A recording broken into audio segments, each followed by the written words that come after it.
Harvard University, or rather virtually all American universities and all institutions of higher education in the Western world, are hotbeds of communism, even layers of Marxism. In recent years, even over the past few decades or nearly the past century, we have seen in the West, in the US, in Canada, and even in Australia, waves of demonstrations and violent anti-war activities that are anti-government, anti-Western, opposed to traditional Christian values, supportive of terrorism, supportive of Islamic extremists, hateful toward Jews and hostile toward Israel. These events have been endless and frequent. University professors, students, especially graduate students, are almost all extremists. The slogans they chant are purely those of Marxist class struggle. They call for wiping Israel off the map, openly cheering the massacres of Israelis by Hamas in Palestine, even the killing and beheading of infants as acts of justice. They burn American flags on campus, block Jewish students from entering schools, occupy libraries, and engage in destruction and looting. Most recently, they even ran to a Jewish museum and publicly shot and killed an Israeli diplomat, a beautiful, young couple. Why is this happening? Why are American universities, including Hollywood, the media, television stations, newspapers, and magazines, all parts of what Marxism calls the superstructure, now completely occupied and controlled by far-left extremists of the Democratic Party, by Marxist and communist ideologues in America and the West? The reason is, after World War II, humanity underwent a period of reflection. People hated the Nazis, hated the far right, and sought to overcorrect. So, the entire world veered toward the other extreme, yearning for socialism, for Marxism, for Soviet communism. As a result, a vast number of communists, Marxist supporters, and Soviet sympathizers emerged across the Western world. In France and throughout Europe, the intellectual community became largely communist. At the time in the US, many of the scientists who worked on the Manhattan Project were either Communist Party members or sympathizers. The US and the West were nearly submerged by communist ideology and trapped in confusion. People didn't understand the true, evil nature of communism. They only saw it as anti-Nazi, anti-dictatorship, and pro-democracy, and thus believed in it blindly.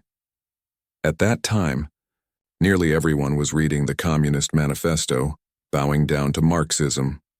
America and the West were on the brink of collapse. They came very close to becoming socialist states like the Soviet Union. The Soviet Union, riding the socialist wave, began to annex Europe, occupying Eastern Europe and threatening Western Europe. In Asia, communist forces took over China, then aimed for all of Korea, and ultimately sought to take over all of Vietnam. Then came the turning point.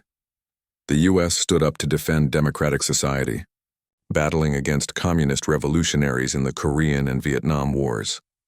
At home, the US government and traditional Republicans formed the House Un-American Activities Committee to investigate the Communist Party of the United States and all socialist and Marxist underground zealots. Under heavy pressure from US law and courts, the once thriving American Communist Party was forced underground. But it didn't disappear. It infiltrated American universities, the media industry, and Hollywood. These Marxist revolutionaries became university professors, writers, and producers. They used the Communist Manifesto, radical socialist theory, dialectical materialism, and especially class struggle to shape university education.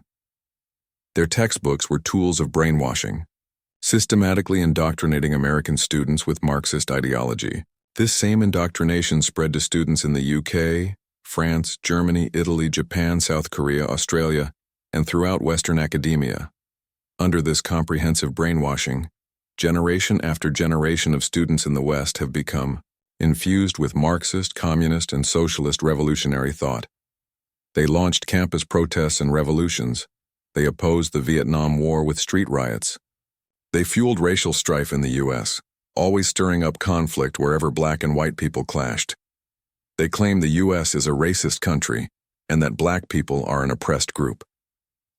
This line of thinking is straight out of Marxism. White people are inherently sinful, and people of color are the oppressed. When this theory was pushed to the extreme, it resulted in the Black Lives Matter movement of 2019-2020, with looting, rioting, and chaos throughout America.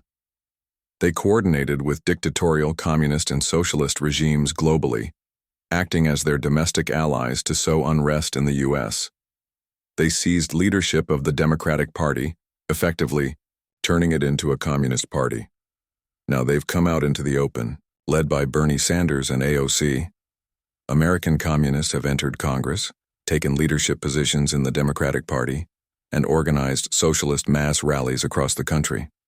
They oppose democracy, oppose the Republican Party, oppose Trump, oppose Christianity. They promote things like DEI, LGBTQ rights, Black Lives Matter, and women's rights. But all these are just tools and excuses. Their real goal is to exploit these causes to stir up racial conflict and civil unrest.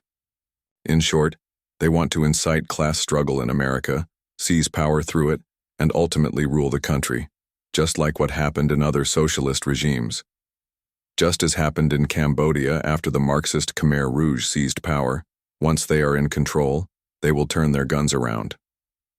Their supporters, blacks, women, LGBTQ, BLM activists, will all become their masses, their servants.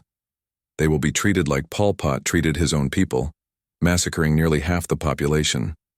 Once these extremists take power, they will impose bloody rule on the American people.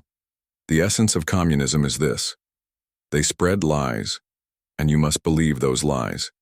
At the same time, they tightly control speech and censor all dissent. There will be no freedom of expression, no freedom of thought. Any independent thinking will be met with Robespierre-style massacres. Their rule will mirror Stalin, Maduro, Pol Pot, Castro, or Kim Jong-un. Brutal repression, total control over wealth, beauty, and power, and the imposition of a permanent red terror. This is why the Trump administration's battle against Harvard is so important.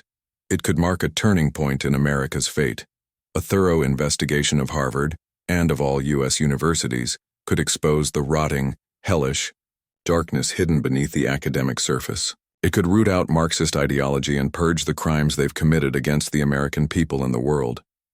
It would reveal the extent to which American youth have been poisoned. Only then can American education return to the right path. Only then can Americans reclaim traditional values and Christianity. Only then can the anti-democratic, violent Marxist ideology pushed in universities be eradicated once and for all.